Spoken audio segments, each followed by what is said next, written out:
প্ৰথম অসমীয়া নাট্য সাহিত্যৰ জনক কোন? মহাপুৰুষ শ্ৰীমন্ত শংকৰদেৱ। কুচিপুড়ি নৃত্যৰ সৃষ্টি ক'ত হৈছিল? অন্ধ্ৰপ্ৰদেশৰ কুচিপুৰম নামৰ গাঁৱত। ইংৰাজী ভাষাৰ প্ৰাচীনতম মহাকাব্যখন কি? বেওলফ। প্ৰথম অসমীয়া ভ্ৰমণমূলক পুথিখনৰ নাম কি? বিৰিঞ্চি কুমাৰ বৰুৱাৰ ছুইজাৰলেণ্ড ভ্ৰমণ। ভাৰতৰ প্ৰথম স্নাতক দুগৰাকী কোন? বংকিম চন্দ্ৰ চট্টোপাধ্যায় আৰু যদুনাথ বসু। অক্সফোৰ্ড বিশ্ববিদ্যালয়ত অধ্যাপনা কৰা প্ৰথম ভাৰতীয় কোন? ডক্টৰ সৰ্বপল্লী ৰাধাকৃষ্ণন। মহাত্মা গান্ধী কোনখন কাকতৰ সম্পাদক আছিল? হৰিজন। ভাৰতৰ সৰ্বপ্ৰথম বিশ্ববিদ্যালয়খনৰ নাম কি? কলিকতা বিশ্ববিদ্যালয়। স্থাপিত 1857 চনৰ 24 জানুৱাৰী। প্ৰাচীনতম সংস্কৃত অভিধানখনৰ নাম কি? অমৰকোষ। কোনগৰাকী ব্যক্তিক অসমীয়া ব্যাস বুলি কোৱা হয়? ৰাম সৰস্বতীক। কোন চনত হিন্দী ভাষাক ভাৰতৰ ৰাষ্ট্ৰভাষা বুলি ঘোষণা কৰা হয়? 1945 চনৰ 14 ছেপ্টেম্বৰত। অসমীয়া সাহিত্যৰ প্ৰথম বুৰঞ্জীখনৰ নাম কি? দেৱেন্দ্ৰনাথ বেজবৰুৱাৰ অসমীয়া সাহিত্যৰ বুৰঞ্জী। জ্ঞানপীঠ বঁটা বিজয়ী প্ৰথম ভাৰতীয় মহিলা কোন? আশাপূৰ্ণা দেৱী। বিখ্যাত গ্ৰন্থ হেৰী পটাৰৰ লেখিকা কোন?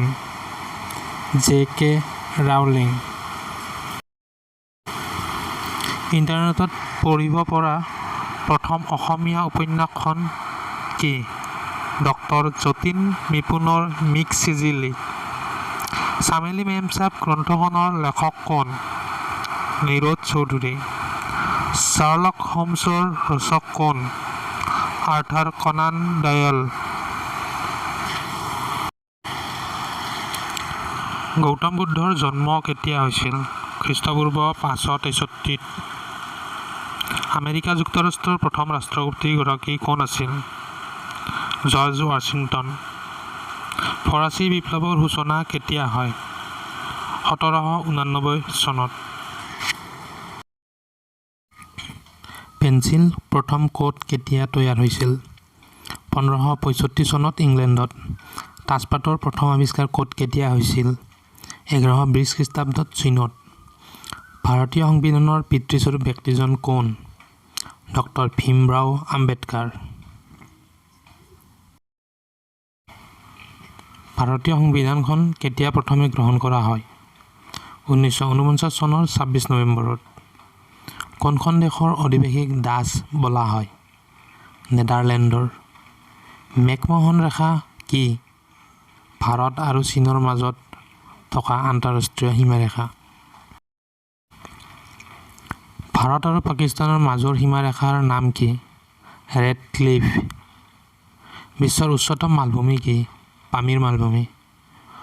ছ'ডা পানীৰ বৈজ্ঞানিক নাম কি? Carbonic acid. নেমু টেঙাত থকা এচিডবিধৰ নাম কি? Citric acid. প্ৰজননবিদ্যাৰ জনক কোন? Gregor Johann Mendel. একমাত্ৰ কোনবিধ প্ৰাণীয়ে চিত হৈ শুব পাৰে বা চিত হৈ শুৱে? মানুহে।